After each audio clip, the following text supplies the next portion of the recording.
আমার এই অবস্থা চলাকালীন আমি হঠাৎ করে খেয়াল করলাম যে আমার হলের আমারই ইয়ারমেট যে ক্ষয় ইউনিটে চতুর্থ হয়েছিল সানাউল্লাহ পাটোয়ারি লতে পড়তো, তাকেও হঠাৎ করে ধরে আনা হয়েছে এবং তাকেও ওইভাবে যে সরঞ্জাম আদির কথা আমি বললাম, লোহার পাইপ সহ চাপাতি, হকি স্টিক, ক্রিকেট খেলার স্টাম্প সব দিয়ে নির্যাতন করা হচ্ছে।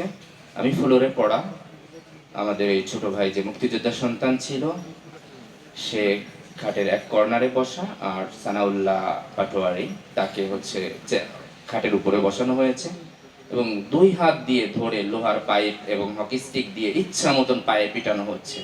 আমি ভেবে নিয়েছি আমাদের এই ভাইদের পা প্রতিটা বাড়িতেই, প্রতিটা আঘাতেই ভেঙে টুকরা টুকরা হয়ে যাচ্ছে।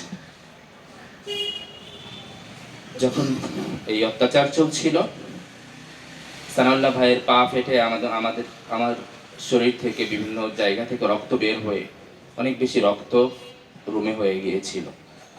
তখন ছাত্রলীগের সন্ত্রাসীরা বলতেছিল শিবিরের রক্তে আমার রুম অপবিত্র হয়ে গেছে, এটাকে পবিত্র করতে হবে। আমরা যখন ওই রুমে ছিলাম তখন 10-15 জন মিলে নির্যাতন করছিল। তাদের ভিতর অনেকেই এখন বিভিন্ন জায়গায় আছে, এনএসআইতে আছে, জগন্নাথ বিশ্ববিদ্যালয়ে ম্যানেজমেন্ট বিভাগে শিক্ষকতা করছে, সরকারি বেসরকারি বিভিন্ন শিক্ষা প্রতিষ্ঠান, ব্যাংক সহ অনেক প্রতিষ্ঠানে তারা চাকরি করছে। আমাদের নির্যাতনের পরে ওরা এক পর্যায়ে বলছে, আমি যে তারিখটা উল্লেখ করেছি আপনারা যদি একটু স্মরণ করতে পারেন, 2013 সালের 10ই ফেব্রুয়ারি, এর ঠিক 5 দিন পূর্বে শাহবাগের গণজাগরণ মঞ্চ এর অ্যাক্টিভিটিস শুরু হয়েছিল আব্দুল কাদের মোল্লা এর রায়কে কেন্দ্র করে। তখন ক্যাম্পাসে কোনো রিক্সা চলছিল না এবং ছাত্রলীগের সন্ত্রাসীরা বলছিল যে 1971 সালে একবার আমরা মুক্তিযোদ্ধাদের পেয়েছি, আর ছাত্র শিবিরের নেতাদের তোদেরকে আজকে মেরে যদি আমরা মেরে ফেলতে পারি তাহলে আমরা এই প্রজন্মের মুক্তিযোদ্ধা হব। এইভাবে তারা বিভিন্ন ধরনের তাদের ভাষায় ইন্সপাইরেশন নিয়ে আমাদেরকে নির্যাতন করা শুরু করলো। এক পর্যায়ে যখন আমি নির্যাতন সহ্য করতে না পেরে আমার দম বের হয়ে যাচ্ছিল, আমি ওদের কাছে পানি চেয়েছিলাম। একটু পরে ওরা পানির বোতলে প্রসাব ভরে এনে আমাকে বলছে, তুই যেহেতু শিবির করিস তোর জন্য পানি না, এই প্রসাবই খা।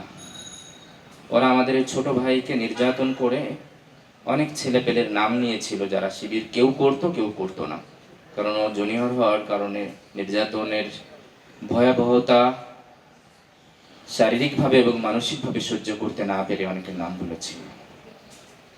পরবর্তীতে আমাদের সামনে আর যখন নাম না বলছিল তখন ওকে আরো সাধারণ শিক্ষার্থীদের নাম নেওয়ার জন্য পাশের রুমে নিয়ে যায় নির্যাতন করা শুরু করলো।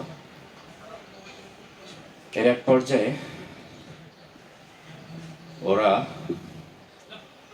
নির্যাতন করে আমাদের সানাউল্লাহ ভাই যিনি সেন্সলেস হয়ে গেলেন, ওনার অনেক ব্লিডিং হওয়ার কারণে এবং নির্যাতন সহ্য করতে না পারার কারণে।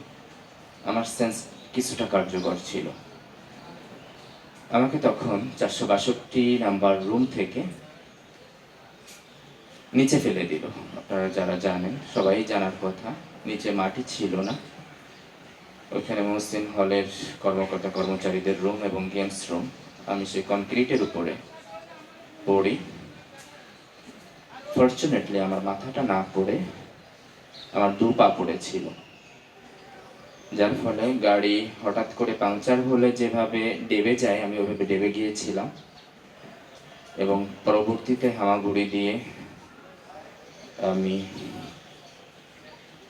মহসিন হল এবং সূর্য সেন হলের সম্মানিত শিক্ষকদের যে আবাসিক কোয়ার্টার আছে ওই কর্নার দিয়ে হামাগুড়ি দিয়ে একটু সামনে আসছিলাম, কারণ এর মধ্যে আমার পা ভেঙে গেছে হাঁটুর উপর ভর করে এবং হাতের উপর ভর করে সামনে এগোলাম। তখন আমি আগেই বলেছি ক্যাম্পাসে কোনো রিক্সা বা যানবাহন ছিল না, যেহেতু গণজাগরণ মঞ্চে ওইখানে অনেক বেশি জনসমাগম হওয়ার কারণে কিছু ছিল না।